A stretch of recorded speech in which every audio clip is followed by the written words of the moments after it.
السلام علیکم ورحمۃ اللہ وبرکاتہ۔ بسم اللہ الرحمن الرحیم۔ ناظرین، استقبال ہے آپ کا ہماری گفتگو آپ کے روبرو پروگرام میں۔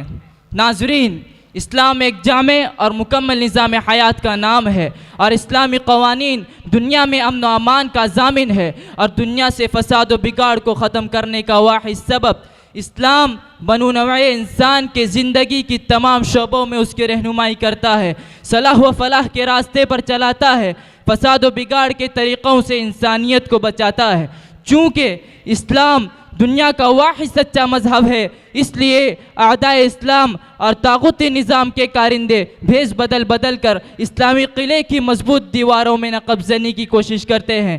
کبھی خدا یکتا و برتر کی ذات ان کے مشرکانہ اعتراضات کا ہدف بنتی ہے، تو کبھی خاتم الانبیاء کی پاکیزہ اور ستودہ صفات کی حامل ذات کو اپنے حسد کی آگ کے لپیٹ میں لینے کی کوشش کرتے ہیں، تو کبھی ٹھوس محکم اسلامی نظام و قوانین کو اپنی نارسا عقل کے لیے تخت مشق بناتے ہیں، تو کبھی اسلامی تعلیمات کے سفینے کو جاہلیت کے سمندر میں غرق کرنے کی کوشش کرتے ہیں۔ مزے کی بات یہ ہے کہ یہ سب کچھ انسان دوستی، انسانی ترقی اور شخصی آزادی جیسے پرکشش لباسوں کو اوڑھ کر کیا جا رہا ہے۔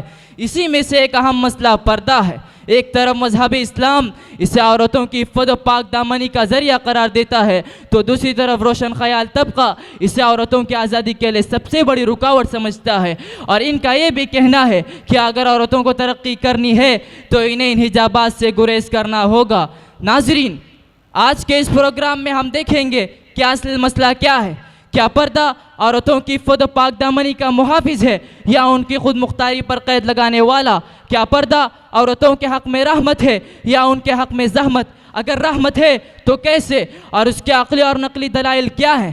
تاریخ اور عقل و نقل کی روشنی میں پردے کو جانچنے کے لیے استقبال ہے آپ کا ہماری گفتگو آپ کے روبرو پروگرام میں۔ ناظرین، آج کے اس پروگرام میں ہمارے ساتھ موجود ہیں دو مشہور اسلامی اسکالرز، جناب قدوائی صاحب اور جناب صدیقی صاحب، اور روشن خیال طبقے سے تعلق رکھنے والے جناب انصاری صاحب اور جناب سبحانی صاحب۔ ہم ان سبھی مہمانوں کا استقبال کرتے ہیں۔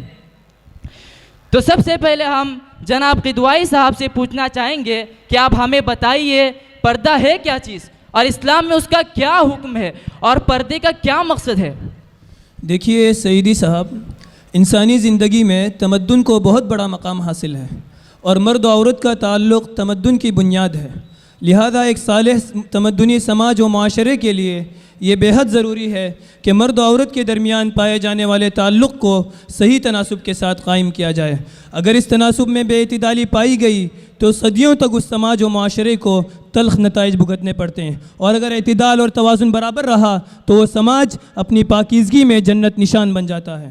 سماج بلکہ پوری دنیا کو پاکیزہ و پاک باز، حیادار و عصمت پرور بنانے کے لیے اسلام نے عورتوں کو کئی ایک چیزوں کا حکم دیا ہے، جن میں سے ایک پردہ ہے۔ پردہ عورتوں کی عزت و ناموس کا پاسبان ہے۔ پردہ عزت داروں اور شرفاء کا طریقہ ہے۔ پردہ حکم خداوندی ہے۔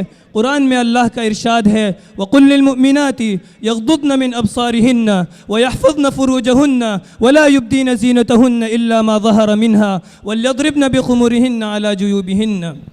اے نبی، آپ مومن عورتوں سے کہہ دیجئے کہ وہ اپنی نگاہیں نیچے رکھیں، اپنی عصمت کی حفاظت کریں اور اپنی زینت کو ظاہر نہ کریں سوائے اس کے جو خود ظاہر ہو جائے، اور اپنے سینوں پر اپنی اوڑنیوں کے بگل مار لیا کریں۔ دوسری جگہ ارشاد ہے، یا ایھا النبی قل لازواجک وبناتک ونساء المؤمنین یدنین علیہن من جلابیبہن ذلک ادنی ان یعرفن فلا یؤذین۔ اے نبی، آپ اپنی بیویوں، بیٹیوں اور مسلمانوں کی عورتوں سے کہہ دیجئے کہ وہ اپنی اوڑنیوں کے گھونگھٹ اپنے اوپر ڈال لیا کریں، اس سے توقع کی جاتی ہے کہ وہ پہچانی جائیں گی اور انہیں نہیں ستایا جائے گا۔ جی جناب قدوائی صاحب، کیا آپ ہمیں بتا سکتے ہیں کہ احادیث میں پردے کے متعلق کیا احکامات وارد ہوئے ہیں؟ دیکھیے، کئی احادیث نبوی اور تعامل صحابیات سے بھی پردہ ثابت ہے۔ حتیٰ کہ حضرت عائشہ رضی اللہ عنہا نے یہاں تک کہا ہے کہ تسدل المرأة جلبابها من فوق رأسها على وجهها کہ عورت حالت احرام میں اپنی چادر اپنے سر پر سے چہرے پر لٹکا لیا کرے. خود حضرت عائشہ رضی اللہ عنہا اپنا معمول بیان کرتی ہیں، اور وہ بھی حضور اکرم صلی اللہ علیہ وسلم کی موجودگی میں، کہ جب سوار ہمارے قریب سے گزرتے تو ہم اپنی چادریں اپنے چہروں پر ڈال لیا کرتی تھی. حالت احرام میں جب ان کا یہ معمول تھا تو غیر حالت احرام میں ان کو پردے کا کس قدر اہتمام رہا ہوگا، اس سے آپ اندازہ لگا سکتے ہیں. جی جناب انصاری صاحب، اب ہم آپ سے پوچھنا چاہتے ہیں کہ کیا اعتراض ہے دنیا کو پردے پر، اور لوگ کیوں اس کی مخالفت کرتے ہیں؟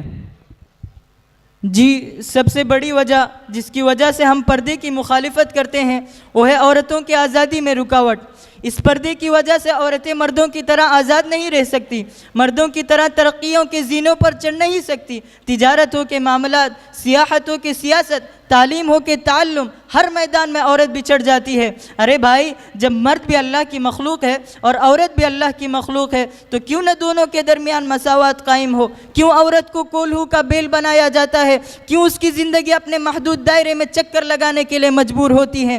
کیوں ترقیوں کے تئیں ان کے خوابوں کو شرمندہ تعبیر نہیں ہونے دیا جاتا؟ کیوں وہ اپنے آرزوؤں اور اپنی تمناؤں کو اپنے ہی سینوں میں زندہ دفن کرنے کے لیے مجبور ہوتی ہے؟ کہ دعائی صاحب اب دیکھیے، تجارت میں مسلمان عورتوں کا تناسب کیا ہے، سیاست میں ان کا تناسب کیا ہے، تعلیم جو انسانوں کا قیمتی زیور ہے اس میں مسلمان عورتوں کا تناسب کیا ہے؟ آپ کو بھی معلوم ہوگا کہ ان تمام چیزوں میں مسلمان عورتوں کا تناسب حد سے زیادہ گرا ہوا ہے. ایک مسلمان ہونے کے ناطے عورتوں کی ذلت آپ کو کیسے برداشت ہوتی ہے؟ زمانہ تو اب ترقی کر چکا ہے، ہمیں اور ہمارے عورتوں کو بھی ترقی کرنی چاہیے. ترقی یافتہ اقوام اور ترقی یافتہ ملکوں سے اگر آپ کو آنکھیں ملا کر بات کرنی ہے تو ہمیں بھی انہی کے نقش قدم پر چلنا پڑے گا. انصاری صاحب، ہم آپ کا مطلب سمجھ رہے ہیں. آپ دبے الفاظ میں یہ کہنا چاہتے ہیں کہ ہمیں عورتوں کو مردوں کے مساوی حقوق دے کر، ان کو گھروں سے باہر لا کر، ان کو غیروں کے شانہ بشانہ کھڑا کرنا پڑے گا. یہی ہے نا آپ کا مطلب؟ مجھے افسوس ہے کہ خدا اور اس کے رسول کا حکم سننے کے باوجود آپ کی زبان سے یہ نامعقول بات نکلی. مغربی تہذیب کی ہیبت اس وقت ہمارے دلوں پر اس قدر چھائی ہوئی ہے کہ ہم خدائی احکامات کو بھی ثانوی درجہ دے رہے ہیں. جی جناب صدیقی صاحب، کیا آپ ہمیں بتا سکتے ہیں کہ دوسری قوموں میں پردے کا کیا تصور رہا ہے؟ جی آپ نے قدیم قوموں کی تاریخ پڑھی ہوگی. ٹھیک ہے، اگر نہیں پڑھی ہو تو میں مختصراً بتا دیتا ہوں. قدیم زمانے میں یونانیوں کی تہذیب شاندار رہی ہے. ان کے یہاں پردے کا رواج تھا. ان کے گھروں میں زنان خانے مردان خانوں سے الگ ہوا کرتے تھے. ان کی عورتیں مخلوط محفلوں میں شریک نہیں ہوتی تھیں اور نہ ہی منظر عام پر نمایاں کی جاتی تھیں. یونانیوں کے بعد جس قوم کو دنیا میں عروج نصیب ہوا وہ اہل روم تھے. ان کے یہاں عورتوں کے عصمت و عفت کو معیار شرافت سمجھا جاتا تھا. ہندوستان ہمارے ملک میں بھی عورتیں پردہ کیا کرتی تھیں اور مضبوط خاندانی نظام میں ان کے عصمت و عفت کو محفوظ رکھا جاتا تھا. اس کو گھر کی رانی اور اولاد کی تربیت کرنے والی مانا جاتا تھا. انصاری صاحب نوٹ کر لیجئے، یہ سب میں آپ کو مسلمان قوموں اور حکومتوں کے بارے میں نہیں بتا رہا ہوں، لیکن جب مذکورہ تمام قوموں اور حکومتوں میں اپنے اپنے وقت میں تحریک آزادی نسوان مرد و عورت کی مساوات کا سر آپ کیا کہہ رہے ہیں؟ آپ شانت ہو جائیے، آپ کے اشکال کا جواب دیا جائے گا. جی جناب صدیقی صاحب، کیا آپ ہمیں تاریخ کی روشنی میں بتا سکتے ہیں کہ بے پردگی سے دنیا میں کیا انقلاب برپا ہوا ہے؟ جی دیکھیے، بے پردگی سے دنیا میں بے حیائی و بے شرمی کا انقلاب رونما ہوا. معاشرے میں فواہش کے سیلاب کی تیزی نے ان تمام اخلاقی بندوں کو ریزہ ریزہ کر دیا جن کا وجود انسانی معاشرے کی صلاح کے لیے ناگزیر تھا، اور اس سیلاب میں اخلاقی تعلیمات خس و خاشاک کی طرح بہہ گئی. بہیمی خواہشات سے مغلوب ہو جانے کے بعد روم و یونان کا قصر عظمت ایسا پیوند خاک ہوا کہ پھر اس کی ایک اینٹ بھی اپنی جگہ قائم نہ رہی. زنا عام ہو گیا، حتیٰ کہ لوگ زنا بالجبر کی بھی تائید کرنے لگے. میری اسٹاپ دہلی کی ایک رپورٹ کے مطابق صرف ہندوستان میں ہر سال 2 کروڑ عورتوں اور لڑکیوں کا زنا بالجبر ہوتا ہے. عورتوں اور لڑکیوں کو سرے بازار لانے ہی کے نتیجے میں مختلف قسم کی مہلک بیماریوں نے سر نکالا اور ہزاروں افراد کو اس نے اپنا لقمہ تر بنا لیا. اندازہ لگایا گیا ہے کہ صرف امریکہ کی قریب 90% آبادی ان مہلک امراض سے متاثر ہے.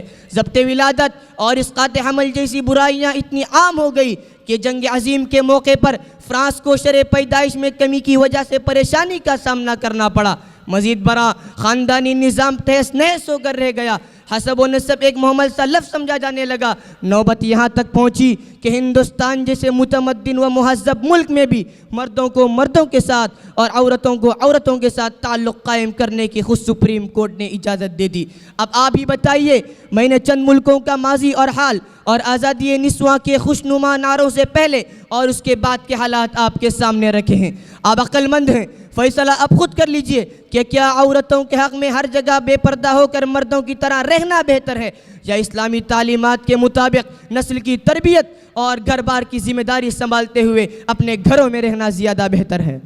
صدیقی صاحب, آپ ان ممالک کی بات کر رہے ہیں جو غیر اسلامی ہے. دیکھیے, انسان کو گناہوں سے روکنے والی چیز خدا کا خوف اور آخرت کا استحضار ہے. ان لوگوں کا دامن جب ان جواہر سے خالی ہے تو پھر وہ لوگ کیسے گناہوں سے بچ سکیں گے, بلکہ وہ تو گناہ کو گناہ نہیں سمجھیں گے. ان کی بات چھوڑیے, الحمدللہ اسلامی ممالک میں خدا کا خوف اور آخرت کا استحضار کسی درجے میں بھی ہو رہتا ہی ہے. لہذا اسلامی ممالک میں اس کی اجازت ہونی چاہیے اور عورتوں کو مردوں کے ساتھ کندھوں سے کندھے ملا کر ہر شعبے میں آگے بڑھنا چاہیے. واہ بھائی واہ, شیطان اور نفس کے کچوگوں کو بھول گئے. جتنی بھی عورتیں بے پردہ نکلتی ہیں آپ نے محسوس کیا ہوگا خوب بن سنور کے نکلتی ہیں, اپنی اداؤں, چال ڈھال, لباس بلکہ برقع تک سے دوسری صنف کو لبھائے چلتی ہے. اس کا قدم زمین پر نہیں بلکہ ناظرین و شائقین کے دلوں پر پڑتا ہے. پھر وہ بیچارہ اپنے دل کے زخموں کی بھرپائی کے لیے کئی طرح کے مرہم کا تجربہ کرتا ہے. ارے بھائی, آپ اسلامی ممالک کی بات کر رہے ہیں, کیا حضرت عائشہ رضی اللہ عنہا کی بات بھول گئے؟ حضرت صلی اللہ علیہ وسلم کی وفات کے بعد ام المؤمنین حضرت عائشہ رضی اللہ عنہا نے معاشرے کے حالات کو دیکھتے ہوئے فرمایا تھا کہ اگر ان حالات میں حضور صلی اللہ علیہ وسلم زندہ ہوتے تو عورتوں کو مسجد آنے سے روک دیتے. جب صحابہ اور صحابیات کی موجودگی میں مدینے کے ماحول کے متعلق نماز جیسے عظیم فریضے کی ادائیگی کے لیے وہ بھی باحجاب مومن عورتوں کے لیے یہ فرمان ہے, تو پھر دنیا کی کس اسلامی حکومت یا معاشرے کو اجازت مل سکتی ہے وہ بھی بے پردگی کی, آزادی نسواں کی, مردوں کی مساوی حقوق کی؟ ہرگز نہیں, ہرگز نہیں. صدیقی صاحب آپ شانت ہو جائیے, آپ کا وقت ختم ہو چکا ہے. سبحانی صاحب آپ اپنی بات مکمل کیجئے. دیکھیے, جس طرح موجودہ دور میں ترکی ہے, دبئی ہے, اسلامی ممالک ہے اور پوری دنیا سے ترقی یافتہ لوگ بھی ان کا رخ کرتے ہیں, گویا کہ دوسرے اسلامی ممالک کے لیے رول ماڈل ہیں. ان کی طرح اگر بغیر نقاب کے صرف حجاب کے ساتھ یہ ہمارے عورتیں نکلیں اور ہر شعبے میں گھس جائیں اور مردوں کے شانہ بشانہ کام کرے تو کیا حرج ہے؟ صحابیات بھی تو تجارت کرتی تھی, غزوات میں شریک ہوتی تھی اور زخمیوں کی مرہم پٹی کرتی تھی. کیا وہ ہمارے لیے نمونہ نہیں ہے؟ پھر کیوں آپ پورے دن کا ٹھیکہ لیے ہوئے ہیں اور اسلام کو پسماندہ قوم کا مذہب بنانے پر تلے ہوئے ہیں؟ اسلام نے تو تمام ادیان مذاہب کے مقابلے میں سب سے زیادہ عورتوں کو اہمیت دی ہے, ان کے حقوق متعین کیے ہیں, ان کو وراثت میں حصہ دیا ہے, ان کو عزت و عفت کا قیمتی ہار پہنایا ہے. پھر کیسے آپ عورتوں کے حقوق کو چھین کر ان پر زیادتی کر سکتے ہیں؟ دیکھیے سبحانی صاحب, آپ نے بجا فرمایا. دنیا کے تمام ادیان و مذاہب میں, غور سے سنیے گا پروفیسر صاحب, بہت بڑی بات کہنے جا رہا ہوں. دنیا کے تمام ادیان و مذاہب میں عورتوں پر احسان کرنے والا مذہب واحد اسلام ہی ہے. اسلام ہی نے عورتوں کو وہ حقوق دیے ہیں جو ان کو ملنے چاہیے. مغرب کی طرح ان کو بالکل آزاد نہیں قرار دیا ہے. اسلام نے عورتوں کو ضرورت کے وقت سفر کرنے, تجارت کرنے, غزوات میں شریک ہونے وغیرہ کی اجازت دی ہے. اس کا مطلب ہرگز یہ نہیں کہ وہ ہمیشہ ناز نخروں کے ساتھ بازار کی زینت بنے, آفس میں, دکانوں میں, ہوٹلوں میں, پوسٹروں پر اور ہر اس جگہ جہاں مغربی تہذیب نے اس کو کھڑا کیا ہے وہاں نظر آئے. میں ایک مثال کے ذریعے سے آپ کو بات سمجھانا چاہوں گا. کیا آگ اور پیٹرول کوئی آدمی جمع کر سکتا ہے؟ کہ دعائی صاحب, یہ آپ کیسی بات کر رہے ہیں؟ آگ اور پیٹرول کو کوئی جمع نہیں کر سکتا. اگر کوئی آدمی جمع کرنا چاہے تو کیا ہوگا؟ جمع کا ہونا بالکل یقینی ہے. ٹھیک فرمایا آپ نے. اسی طرح سے مرد و عورت کی مثال ہے. اگر ان دونوں کو کوئی ایک پلیٹ فارم پر جمع کرنا چاہے تو نہیں کر سکتا. انسانی معاشرے میں اخلاقی انارکی کا دھماکہ ہو جائے گا اور اس معاشرے کی ہلاکت یقینی ہے. ہاں, ہمیں آپ کی بات سمجھ میں آ رہی ہے. دعائی صاحب, لیکن اگر آپ پردے کی عقلی دلیل دیں تو بات اور کھل کر سامنے آ جائے گی. ٹھیک ہے, ایک کمپنی ایک گاڑی بناتی ہے, سمجھیے کار بناتی ہے, اور آپ اس کو خریدتے ہیں, تو مجھے بتائیے کہ آپ اس کار کو اپنی مرضی کے مطابق چلائیں گے یا کمپنی والوں کے طریقے کے مطابق؟ ظاہر سی بات ہے, کمپنی والوں کے طریقے کے مطابق. اگر آپ اپنی مرضی کے مطابق چلائیں گے تو کیا ہوگا؟ یا تو گاڑی چلے گی نہیں یا جلد اس کی مشین خراب ہو بالکل جائے گی۔ صحیح. اسی طرح سے مرد و عورت کی مثال ہے. یہ دونوں اللہ کی مخلوق ہیں. اگر اپنی مرضی کے مطابق چلیں گے تو دنیا میں فساد برپا ہوگا، اور اگر اللہ کے بتائے ہوئے طریقے کے مطابق چلیں گے تو دنیا فساد سے بچ جائے گی. عورتوں کے لیے اللہ کا حکم ہے کہ وہ پردہ کرے، مردوں سے دور رہے، اگر بات کرنے کی ضرورت پیش آئے تو نرم انداز سے بات نہ کرے وغیرہ، نہ کرے. اسی طرح سے مردوں کو اللہ نے قوام اور گھر کے خرچ کا ذمہ دار بنایا ہے، لہذا وہ اس حکم کے مطابق زندگی گزارے گا. اگر یہ دونوں ویسے زندگی گزاریں جیسے اللہ نے ان دونوں کو حکم دیا ہے تو دنیا گلے گلزار بن جائے گی، فواحش کا طوفان تھم جائے گا، معاشرتی و خاندانی نظام مستحکم ہو جائے گا، اور پھر سے خزاں رسیدہ دنیا میں حسن اخلاق اور عفت و پاک دامنی کی باد بہاری چلے گی. ٹھیک ہے، آج کے اس پروگرام سے میری سمجھ میں آ گیا کہ بے پردگی کے کیا کیا نقصانات ہیں، اور ہم جن ممالک کو نمونہ سمجھ کر اقتداء کر رہے ہیں ان کی اخلاقی حالت کیا ہے. جب پردہ اللہ کا حکم ہے تو ہمیں اس کو ماننا ضروری ہے. سعیدی صاحب، ہم آپ کے بہت بہت شکر گزار ہیں کہ آپ کے اس پروگرام کے ذریعے سے ہمارے بھائیوں کے ذہنوں میں پردے کے سلسلے میں جو شکوک و شبہات تھے الحمدللہ وہ دور ہو گئے. ہماری دعا ہے کہ آپ اسی طرح ترقی کرتے رہیں اور آگے بڑھتے رہیں. جزاکم اللہ خیرا واحسن الجزا. اب ہم سبھی مہمانوں کا شکریہ ادا کرتے ہیں. تو ناظرین، آج کے اس پروگرام سے ہمیں پتہ چلا کہ بے پردگی کے کیا کیا نقصانات ہیں، اور اسلام میں پردے کا کیا حکم ہے، اور عقلی اعتبار سے بھی پردے کی کیا ضرورت ہے. تو اب آپ لوگوں کی ذمہ داری ہے کہ تمام لوگوں تک ان حقائق کو پہنچانے کی کوشش کریں. اسی پر ہمارے پروگرام کا اختتام ہوتا ہے. پھر ملاقات ہوگی ایک نئے پیغام کے ساتھ. تب تک کے لیے اجازت دیں. والسلام علیکم ورحمۃ اللہ وبرکاتہ.